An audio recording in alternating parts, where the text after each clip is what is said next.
of us in a row, and we're riding that chain gear to the top, and then we get to the very top of the tower, and it moves our cart right out over the edge, and you can see through the screen on the floor, and you can't really see in front of you because you're inside of an enclosure, and then all of a sudden the bottom drops out, and you free fall down that tower until it catches you, and those mechanics begin to engage, and the brakes slow you down, and you come to a peaceful stop. They said, "Glenn, you'll love it." That was the very worst millisecond of my life. I could not find my stomach anywhere. It just disappeared as the sense of terror, because at first I couldn't see, and I didn't know when it was going to happen. A roller coaster, you know when you're starting to hang over the edge, like, oh, the back of the car's almost there. We're starting to move. We're starting to go. And I can see down there and love being in the front car. Love it.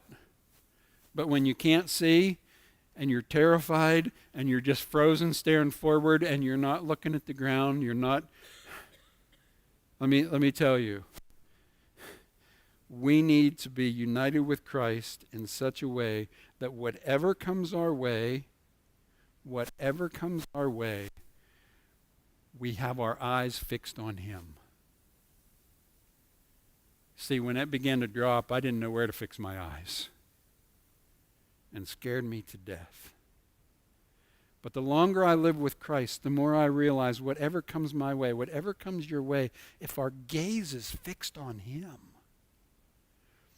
the world can be tragic, and it can be hateful, and it can be painful, and it can throw all kinds of garbage into your life. But when your eyes are fixed on Jesus, we get through, and we look back, and we recognize, like the book of Deuteronomy says, you know He was with you the entire time. Romans chapter 8, verses 1 and 2, again in the Message, says this: with the arrival of Jesus the Messiah, the fateful dilemma is resolved. Those who enter into Christ being here for us no longer have to live under a contentious, low-lying black cloud. A new power is in operation, the Spirit of life in Christ. Like a strong wind, his magnificently cleared the air, freeing you from the fated lifetime of brutal tyranny at the hands of sin and death, or tyranny. I said tyranny. We are united with Christ, and as united with Christ, we are free. We are free to live that life called by God. And number three, committed. We have to be committed. We have to be committed to the process. We have to be committed to the one who has called us.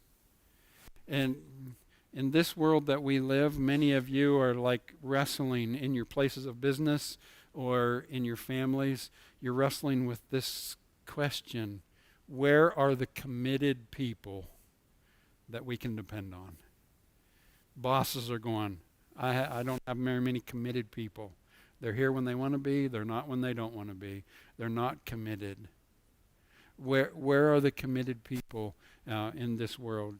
Churches today, I got to talk to some of you guys that are still watching us online and not back physically yet. And man, it was such a good week to talk to some of you. I know you're coming back, and we're looking forward to that.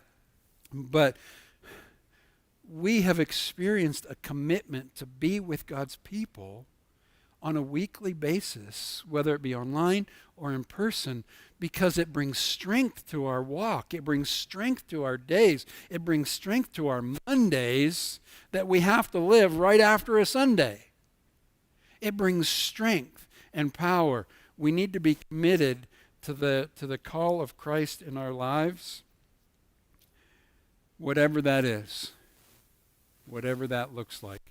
I'm listening to a new book, and it's a Christian author but it's more of a business style. So it deals with a lot of the business culture in our world today, and it translates over into the church.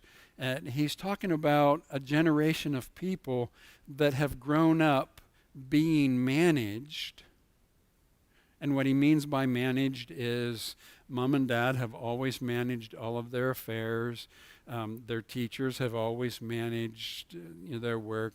Our phones, how many of you have apps on your phones that, they manage our life?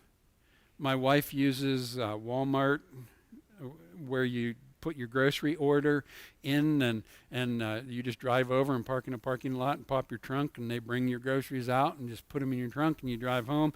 You don't even have to go in Walmart, which saves us tons of money, because we're not walking past all that good stuff that's tempting. But one thing that Walmart's app does when you put your grocery list in, it builds an algorithm of what you buy.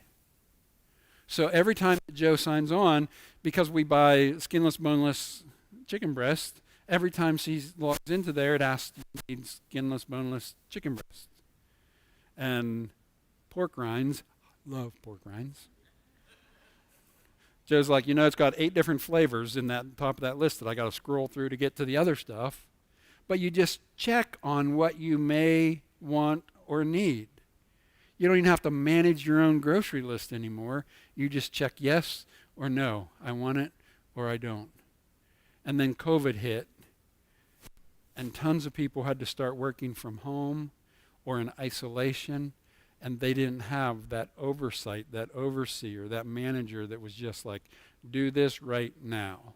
This is your to-do list for today. Instead, they just said, here's what you got to get done today. Figure it out. And people were like, can you put this in order?